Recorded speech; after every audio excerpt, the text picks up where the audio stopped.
शुभ सकाळ मंडळी. श्री स्वामी समर्थ. तर घरात चालू आहे साफसफाई. हे तुम्हाला कळलंच असेल कारण का काल मी हॉल साफ करायचा व्हिडिओ अपलोड केलेला आहे त्याच्यामुळे. आणि माझं किचनचं काम आणि बेडरूमचं काम अजून बाकी होतं. फक्त बेडरूमच्या साईडचा स्पेस आणि हॉलच आम्ही साफ करून घेतलेला होता. आणि किचनमधलं मेन म्हणजे माझं फ्रीज साफ करायचं बाकी होतं.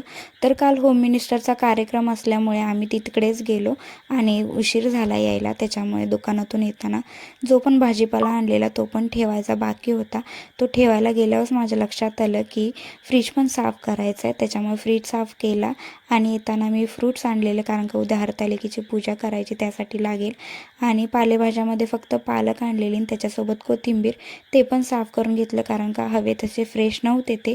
त्याच्यानंतर पालक कुकरमध्ये शिजायला टाकली आणि दीदी आणि मी माझ्यासाठी बनवणार होतो बीटरूटचा हलवा. आणि तो बीटरूटचा हलवा मी आणि दीदीच खातो, साहेबांना काय आवडत नाही.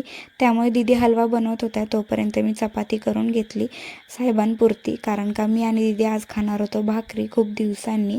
आणि कुकरमध्ये पालक शिजवताना मी त्याच्यामध्ये तुरीची डाळ, कांदा, टोमॅटो, आलं, लसूण, मिरची आणि थोडंसं मीठ टाकून शिजवून घेते आणि त्याच्यानंतर तेलात चटणी मीठ टाकून फोडणी देते. तर दुपारच्या जेवणात आज एवढंच होतं. जेवण करून साहेब आणि दीदी गेले दुकानात. त्याच्यानंतर ही मांडणी माझी साफ करायची होती. त्याच्यावरती पेपर चेंज करून डबे वगैरे पुसायचे होते.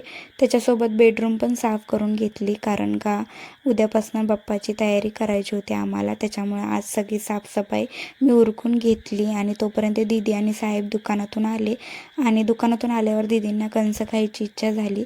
त्याच्यामुळे आम्ही ती कुकरमध्ये शिजायला टाकली. तोपर्यंत साहेबांनी बाहेरून आणले मंचुरियन. त्याच्यामुळे आम्ही जरा कणसांकडे केलं दुर्लक्ष आणि मंचुरियनवरती ताव मारला. त्याच्यानंतर भात लावला आणि तोपर्यंत टायमिंग झाला बिग बॉसचा. बिग बॉस बघत मग आम्ही ते कणसं खाल्ली.